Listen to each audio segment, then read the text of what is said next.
আসসালামু আলাইকুম। বিভিন্ন বিসিএসে আসা বাংলা ভাষা ও সাহিত্য সম্পর্কে বেশ কিছু গুরুত্বপূর্ণ এমসিকিউ। শুরুতেই ধ্বনিবিজ্ঞান ও বাংলা ধ্বনিতত্ত্ব গ্রন্থের রচয়িতা কে? ধ্বনিবিজ্ঞান ও বাংলা ধ্বনিতত্ত্ব গ্রন্থের রচয়িতা মোহাম্মদ আব্দুল হাই। বাংলা ভাষার ইতিবৃত্ত কার রচনা? বাংলা ভাষার ইতিবৃত্ত মোহাম্মদ শহীদুল্লাহর রচনা। নিচের এই বক্সটিতে আপনারা বিভিন্ন গুরুত্বপূর্ণ গ্রন্থ সম্পর্কে ধারণা পাবেন। প্রয়োজনে এটির স্ক্রিনশট রাখতে পারেন। 3 নম্বর, বাংলা ভাষার প্রথম অভিধান সংকলন করেন কে? বাংলা ভাষার প্রথম অভিধান সংকলন করেন রামচন্দ্র বিদ্যাবাগীশ। রামচন্দ্র বিদ্যাবাগীশ বাংলার প্রথম অভিধান সংকলন করে। আচ্ছা, আরেকটি গুরুত্বপূর্ণ তথ্য, রামচন্দ্র বিদ্যাবাগীশ বঙ্গভাষা বিধান রচনা করেন। বঙ্গভাষা বিধান কে রচনা করে? রামচন্দ্র বিদ্যাবাগীশ। 4 নম্বর, বাংলা একাডেমির আঞ্চলিক অভিধান সম্পাদন করে কে?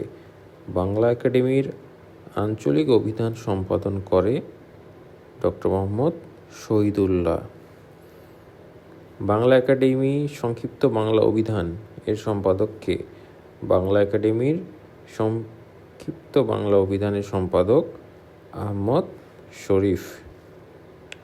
বাংলা একাডেমির সংক্ষিপ্ত বাংলা অভিধানের সম্পাদক আহমেদ শরীফ। প্রথম বাংলা ব্যাকরণ কে রচনা করে? প্রথম বাংলা ব্যাকরণ রচনা করে রাজা রামমোহন রায়। রাজা রামমোহন রায় সর্বপ্রথম বাংলা ভাষায় বাংলা ব্যাকরণ রচনা করে এবং সেই ব্যাকরণটির নাম হলো গৌড়ীয় ব্যাকরণ। 7 নম্বর, সর্বপ্রথম বাংলা ভাষার ব্যাকরণ রচনা করেন কে? সর্বপ্রথম বাংলা ভাষার ব্যাকরণ রচনা করে মনোএলদা আশুম্পসাও।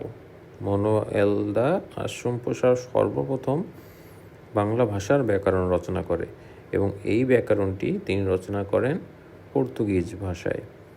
কিন্তু 6 নম্বরটি যদি আমরা দেখি, বাংলা ভাষায় রচিত প্রথম বাংলা ব্যাকরণ। বাংলা ভাষায় রচিত প্রথম ব্যাকরণ লিখেন রাজা রামমোহন রায় এবং সেটির নাম গৌড়ীয় ব্যাকরণ। 8 নম্বর, বাংলা ভাষার উদ্ভব হয়েছে নিম্নোক্ত একটি ভাষা থেকে এবং সেটি কি? বাংলা ভাষার উদ্ভব হয়েছে প্রাকৃত ভাষা থেকে। বাংলা ভাষার উদ্ভব হয়েছে প্রাকৃত ভাষা থেকে। বাংলা ভাষার আদি স্তরে স্থিতিকাল কত? বাংলা ভাষার আদি স্তরে স্থিতিকাল সম্পর্কে 2টি তথ্য রয়েছে। সেটি হলো ডক্টর মোহাম্মদ শহীদুল্লাহর মতে বাংলা ভাষার আদি স্তরে স্থিতিকাল 7ম থেকে দ্বাদশ শতাব্দী পর্যন্ত। 7ম থেকে দ্বাদশ শতাব্দী। কিন্তু ডক্টর সুনীতি কুমার চট্টোপাধ্যায়ের মতে বাংলা ভাষার আদি স্তরে স্থিতিকাল 10ম থেকে 14দশ শতাব্দী। সেক্ষেত্রে আমরা এমসিকিউটিতে দেখব এখানে 7ম থেকে দ্বাদশ রয়েছে নাকি 10ম থেকে 14দশ রয়েছে। যেহেতু এখানে 7ম থেকে দ্বাদশ নেই, সেহেতু এখানকার উত্তর হবে 10ম থেকে 14দশ শতাব্দী।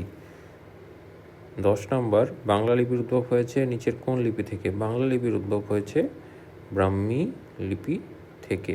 ব্রাহ্মী লিপি থেকে বাংলা লিপির উদ্ভব হয়েছে। আপনারা প্রয়োজনে এই ইনফরমেশনগুলো এখান থেকে দেখে নিতে পারেন অথবা স্ক্রিনশট দিয়ে রাখতে পারেন পরবর্তীতে পড়ার জন্য। 11 নম্বর, ভাষার মূল উপাদান অথবা ক্ষুদ্রতম একক হচ্ছে কি? ভাষার মূল উপাদান অবলিক ক্ষুদ্রতম একক হচ্ছে ধ্বনি।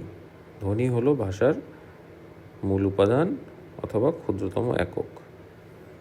ভাষা চিন্তার শুধু বাহনই নয়, চিন্তার প্রসূতিও। এই মন্তব্যটি কে করেছেন? এই মন্তব্যটি করেছেন সুকুমার সেন। ভাষা চিন্তার শুধু বাহনই নয়, চিন্তার প্রসূতিও, এটি লিখেছেন, এই মন্তব্যটি করেছেন সুকুমার সেন।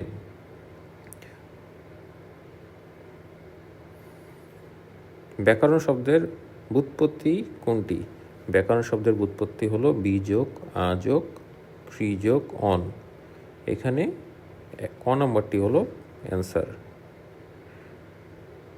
14 নম্বর, ধ্বনিতত্ত্ব ও শব্দতত্ত্বকে বাক্যে যথাযথ ব্যবহার করার বিধানের নামই হলো কি? বাক্য তত্ত্ব।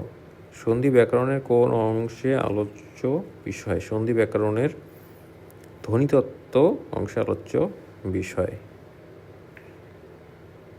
সাধু ও চলিত ভাষার মূল পার্থক্য কোন পদে বেশি দেখা যায়?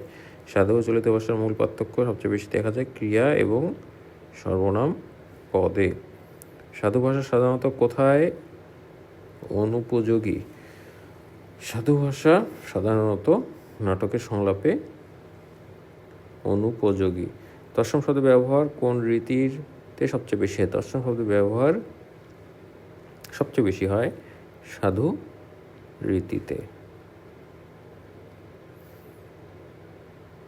সাধু ভাষা ও চলিত ভাষার মূল পার্থক্য ক্রিয়া এবং সর্বনাম পদের রূপে। কোন বানানটি শুদ্ধ? এখানে মূল বানানটিও শুদ্ধ এবং মূলা বানানটিও শুদ্ধ, কারণ মূলা হলো সাধু ভাষার কিন্তু মূলও হলো চলিত ভাষা। যেমন এখানে আরও কিছু উদাহরণ রয়েছে। জুতা সাধু ভাষা আর এর চলিত রূপ হলো জুতো। তেমনিভাবে সুতা, সুতো, বন্য, বুনো। মনে রাখতে হবে একার ওকার যেটিতে আছে সেটি হলো চলিত ভাষা।